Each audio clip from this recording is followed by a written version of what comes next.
Alright, so what I'm trying to do is I need to make room for an additional fuel tank for the soon-to-be Afterburner. And the reason being is the existing fuel tank that currently runs the engine is only about a 2-gallon tank. And I know this engine sucks down about a quart a minute. So I've only got about an 8-minute run time. And if I add an Afterburner to that mix, it's easily going to cut that right in half, if not more. So my idea is maybe I'm going to add like a 2 to 3 gallon fuel tank. And real estate on these go-karts is kind of hard to come by. So what we've got down in here off to my right side here, there's a little oil tank. It's about a 1-gallon tank, I think. Maybe even smaller than that. Might be maybe just a half gallon. They were filling that with oil and then pumping that oil back to the exhaust nozzle to create kind of a smoke show. I'm not going to need that. For my smoke show, all I got to do is just hit the fuel, just pump a little bit of fuel into the Afterburner without igniting it, and it's more smoke than you want. So I've got all this real estate underneath this little cowl here. If I just get rid of this tank, I'm going to take out the little oil pump that goes with it. It's currently welded to the frame, so it's going to have to get cut out. I got to take some measurements, but I think I've got enough room where I can put about a 3-gallon tank in here. Now, some ideas that I've been doing, alright, ideas that I've been coming up with. I've consulted some of the guys in the jet dragster community. Some of you might know Paul Stender, and you've probably heard of him before because you know the stainless steel oil tank I had on the old go-kart, that came from Paul. I bought that from Paul a while back. But I consulted Paul the other day and I asked him, you know, what kind of fuel pumps are they using for these Afterburners on these jets? Because I have not been able to find a fuel pump that puts out enough fuel and still runs on a 12-volt battery. And the answer was simple. He's like, I don't use pumps, I use pressurized tanks. Huh, why didn't I think of that?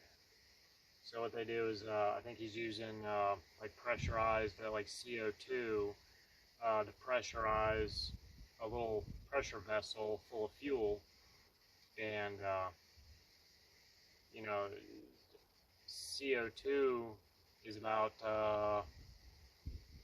I think anywhere between like 750 to like 800 psi. I think it's about 800 psi. So what I'd have to do is get like a paintball tank, which I think I've got 2 of them in the apartment now. Run those into a pressure regulator, run those down to about 150 psi. Then I can run that into a pressure vessel fuel tank full of probably diesel because it's cheap and readily available. And all I need is an electric solenoid valve for maybe like a nitrous system. Even though nitrous would be like I think they're 1/4 inch. I need something with a little more flow. Like I'm looking at maybe like a 1/2 inch hoses or something. But I'll find something. I'll figure something out. So I've taken like all the nuts and bolts and whatnots off this little oil tank. What I've just done is just unplugged the tube from the tank. Thankfully it's got a little shutoff valve, but I'm still leaking a little bit from the pump. And I'm hoping I can slippy slide this assembly out of here somehow. pump's in the way. This is not working. Ha! Got you, little devil. Okay, so we got the tank out of the way. We'll set that back here. Now, I'm not digging this. This is just one big piece of plate steel welded down in here, so I'm gonna have to clean that up, and I'm gonna have to paint that, seal it up so it doesn't rust any further. But it will give me maybe a mounting point for the new tank. Now I can actually get some measurements, see what we're dealing with here. This seat is kind of snug. I'm not a very big guy at all, but I can feel it. It's hugging my ribs on both sides. And you know, on that subject, I was reading about Jack McClure's his peroxide rocket-powered go-kart, and he actually had Velcro on his seat. It would Velcro him to his seat to help keep him from being sucked out of his go-kart when he's running these 200 plus mile an hour runs. And he had to keep his head kind of down low because it wanted to like suck his helmet off. I don't plan on going that fast anytime soon. At least not with this go-kart. Maybe the next one. But anyway, I gotta figure out how to get this little pump out of here now. Looks like I might be able to just kind of weasel it back and forth. Maybe I can break that weld. Or the bracket, one of the two.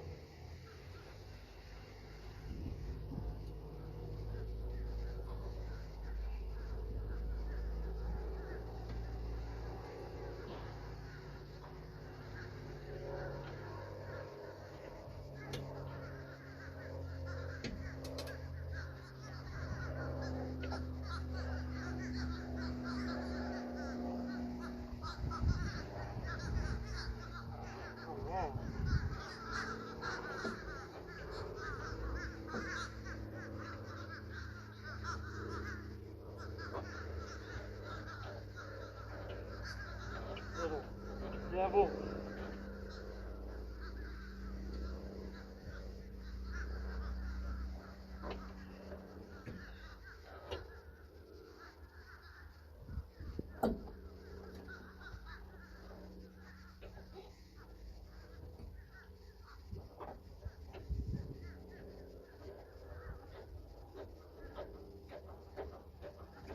Good Lord.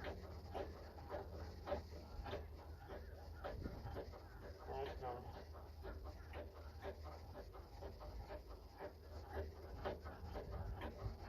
Alright. So, I think what I'm going to do is, now that I've got the oil pump for the smoke show, I've got that off. Now I've just got to clip the wires, because what I think what I'm going to do is I'm going to keep that power supply wire, assuming that, you know, that's most likely going to be a 12-volt supply. Since it's already wired into a switch up here on the control panel, I think what I'm going to do,